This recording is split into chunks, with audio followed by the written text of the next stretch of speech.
வந்துட்டீங்கம்மா. அம்மா இன்றைக்கி 26/9/2025 சரியாக 11:30 சரியான உச்சகட்ட ராகுகால பூஜையில் உன்னுடைய பக்தர்களுக்கு ஒவ்வொரு பெண்களுக்கும் தீர்க்க சுமங்கலி பாக்கியத்தை கொடுமா, அவங்க எல்லார் கைக்கும் ஒரு புஷ்பத்தை கொடுமா. அற்புதம் தாய். இந்த வீடியோ மட்டும் 10 லட்சம் பேர் பார்க்க வைங்க. என் அன்புக்குரிய 10,000 மேலே ஃபாலோவர்ஸ் உருவாக்கியிருக்கீங்க.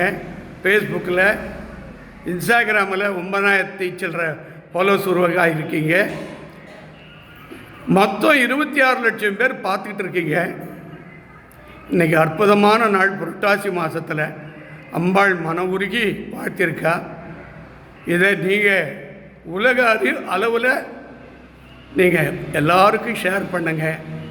எல்லாருக்கும் நான் பெற்ற இன்பம் வையகம் பெறுகின்ற மாதிரி உங்கள் பிரார்த்தனை எல்லாருக்காக பிரார்த்தனை பண்ணுங்க. ஒவ்வொரு குடும்பத்துக்காகவும் துர்காதேவி அம்மன் கண் திறந்து பார்த்து எல்லாருடைய குடும்பத்திலும் ஒளிமயத்தையும் அருள் பலத்தையும் கொடுத்து ஒவ்வொரு வாழ்க்கையிலும் பிரகாசமாக இருந்து துர்காதேவி அம்மன் அற்புதமான தோட்டத்தில் இருக்கிறாள்.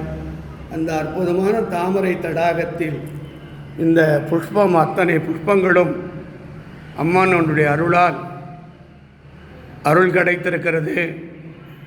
உங்களுக்கு என்னுடைய 1000 கோடி நன்றியை தெரிவித்துக் கொள்கிறேன்.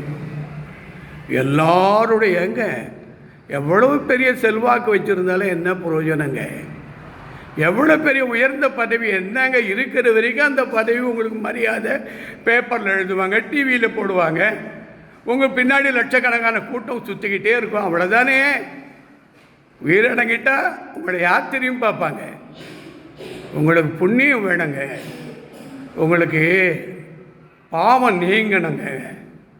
அதுக்கு ஒரே ஒருத்தர் தான் உலகத்திலேயே சொல்கிறேங்க. நான் சொல்லும் வார்த்தை சத்தியம். பத்ரகாளி ஒருத்தி தான் பாவத்தை நீக்குவாள், கர்மாவை நீக்குவாள். விதியை நீக்கிறதுக்கு சிவனாலே முடியாது. கால் துண்டாக போனோன்னா கட்டவிரல் மட்டும் துண்டாக்கி விட்டுடுவாங்க அம்மா கிட்ட. 7 வருஷம் 3 மாதம் கேதி திசையில் கேதி புத்தி வந்தால் மரணம் வந்தே தீரும். இந்த உலகத்தில் எவனாக இருந்தாலும் மனுஷ பிறவியில் பிறந்தவனுக்கு அது ஒரே நாளில் திசை அன்னைக்கு உயிரெடுத்துருவா. 7 வருஷம் 3 மாதம் பொறுத்து உயிரெடுப்பா. அதுக்காக தான் அம்மாவை எல்லாரும் வணங்கணும். எல்லாரும் அன்னதானம் செய்யுங்க, அபிஷேகம் பண்ணுங்கள். வர வெள்ளிக்கிழமையிலிருந்து ஒரு திட்டத்தை அறிவித்திருக்கிறேன். ஒவ்வொரு வெள்ளிக்கிழமை ராகுகால பூஜை முடிந்தவுடன் 12 மணிக்கு மதிய உணவு வழங்கப்படும். இது அனைவருக்கும் 3000 ரூபாய் வெள்ளிக்கிழமை அன்னதானத்திற்கும், ஞாயிற்றுக்கிழமை ராகுகால பூஜைக்கு 5000 ரூபாவும் வழங்கி அம்மன் அருளை பெற வேண்டுகிறேன். மொத்த அபிஷேகம் ஞாயிற்றுக்கிழமை ராகுகால பூஜைக்கு 11,000 ரூபாய். உங்களால் முடிஞ்ச அளவுக்கு 500, 1000, 2000, 3000 இப்படி வழங்கி உங்கள் குடும்பம் ஆனந்தமாக வாழ அம்மன் அருள் பெற வேண்டுகிறேன்.